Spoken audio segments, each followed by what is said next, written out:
Curse of the Bambino.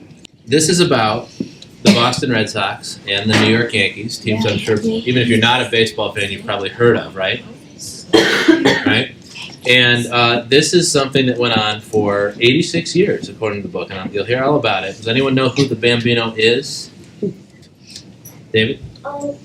Babe Ruth. Babe Ruth, right. George Herman Ruth, and there he is, standing larger than life next to, this is called the Green Monster. Anyone know what the Green Monster is? TJ? It's the wall at Red Sox. It is the huge left field wall in Fenway Park, yes. Okay, so the Boston Red Sox and the New York Yankees. And this is written by Dan Shaughnessy, who writes for the Boston Globe. So I'm a Red Sox fan. This does have a little bit of a Red Sox spin to it. But I don't think any Yankees fans will mind too much. I do. Okay, here we go. The day had finally come, the opening day of baseball season, and Kate couldn't wait. Dad had season tickets, the same seats Grandpa had had back in the old days. Everyone in the family was a Red Sox fan, and each year Dad took one of the children to the first game. It was finally Kate's turn. Kate had never been to Fenway Park before, and on this opening day, the Sox were playing the New York Yankees. Kate knew she would sit in a place where her dad, granddad, and great-granddad had watched their favorite team. She imagined them sitting in these very same seats, cracking open peanuts and spilling shells onto the concrete floor below. Dad, who was the greatest ball player who ever lived, she asked. That's easy, Kate, her dad said. It was George Herman Ruth, the great Bambino, the Babe, the Sultan of Swat, the Colossus of Clout. He was the best pitcher, then he was the best hitter. He had it all, and some think he's still part of the game. Does he still play baseball, Kate asked. No, not since great-granddad's time, and there was never another like him. But his spirit watches over the Red Sox, especially any time they are playing the Yankees. Why then? Well, Kate, Dad continued, the Babe started playing with the Red Sox when he was only a teenager, and they won the World Series 3 times while he was in Boston. Once the Babe left Boston, the Red Sox didn't win again for more than 80 years. Some people thought the Red Sox were jinxed because of his trade to the Yankees. That's what some call the curse of the Bambino. Great-granddad was here at Fenway when the Babe won it with the Sox, and he used to tell me about it. What position is he playing now?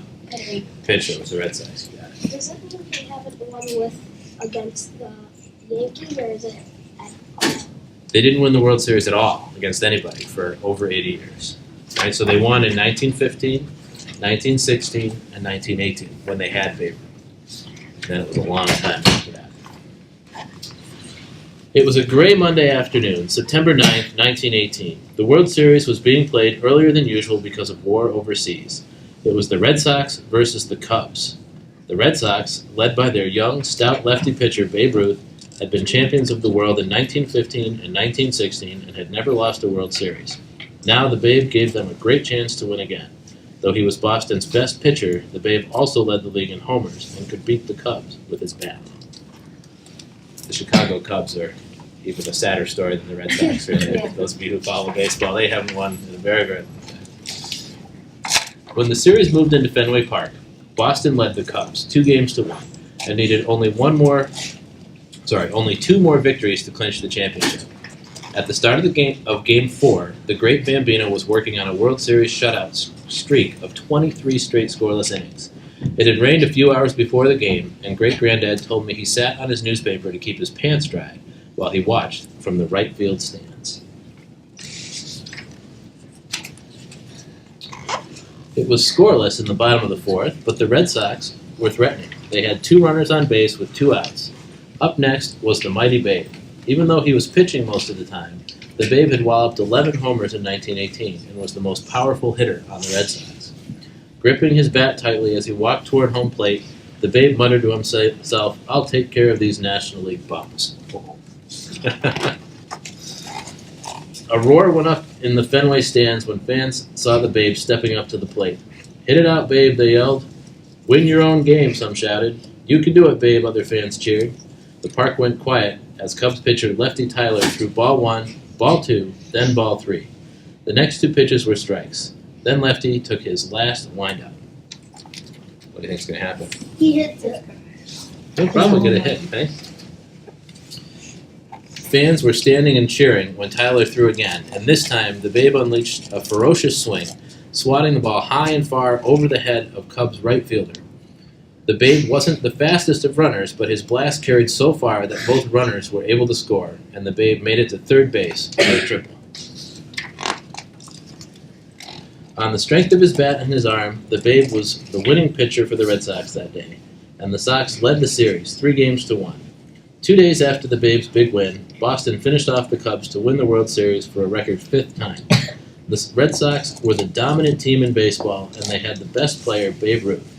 Fans filing out of Fenway Park thought their string of championships might never end. You see over there? But just one season after that last World Series win, the Red Sox sold Babe Ruth to the New York Yankees for cash. And it seemed that all of Boston's good luck went to New York with the great Bambino. The Yankees went on to win 26 World Series in Yankee Stadium, a new park that became known as the house that Ruth built. While the Yankees kept winning championships, the Red Sox could only come close. They seemed to have the worst luck in baseball, and over time, some people started to wonder if the team was cursed. Okay, so October 15th, 1946, St. Louis.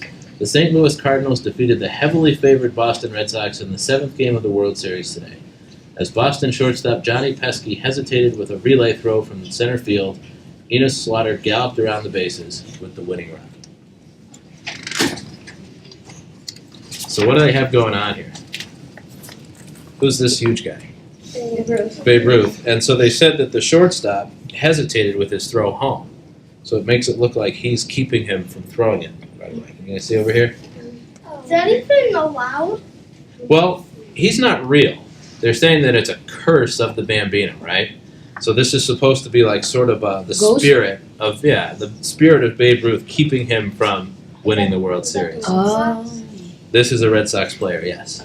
Yeah. He's not really there. He's not really there. What felt like All right? And sometimes the strangest things would happen to the Red Sox. All right, so here we have Sox home for the winter. October 2nd, 1978, Boston. Bucky Dent's pop-fly home run into the screen over Fenway's left field wall was the key blow as the Yankees defeated the Red Sox 5-4 in a one-game playoff at Fenway Park. Dent, a weak-hitting shortstop, managed only 4 home runs during the season, but it was his blast that propelled the Yankees to victory and sent the Sox home for the winter. So he hit a little fly ball, right? And what does it look like they have the Babe doing? Blowing the ball. Blowing it over the wall. Okay? I vaguely remember this. I was 5 years old when this happened. As I tell my son Benjamin, you can't be a true Red Sox fan until you've really seen them blow it at least once. So, all right. Oh, this was the one I was in 7th grade. Not good. When it came to the Red Sox in the big game, no lead was ever safe. Red Sox denied, October 25th, 1986. New York. Mookie Wilson's ground ball dribbled between the legs of Red Sox first baseman Bill Buckner, denying the Sox their first World Series win in 68 years. The Sox were one strike away from a series victory over the Mets at Shea Stadium when the New Yorkers staged an improbable 2-out, 3-run rally to win Game 6. I remember the Mets fan I was watching that with. It wasn't the greatest days as a baseball fan. And the Yankees always seem to be coming out on top. Yankees come back. October 16th, 2003. Aaron Boone's 11th inning home run capped a dramatic Yankees comeback and pushed the Yankees past the Red Sox 6-5 in the 7th and final game of the American League Championship Series.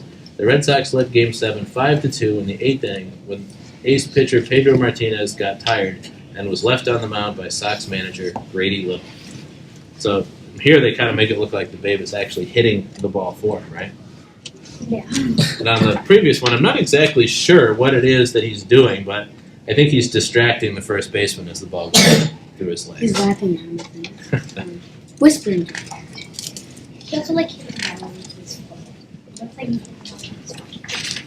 Now, in 2004, I bet most of you 5th graders were born in 2004, right? Many of you?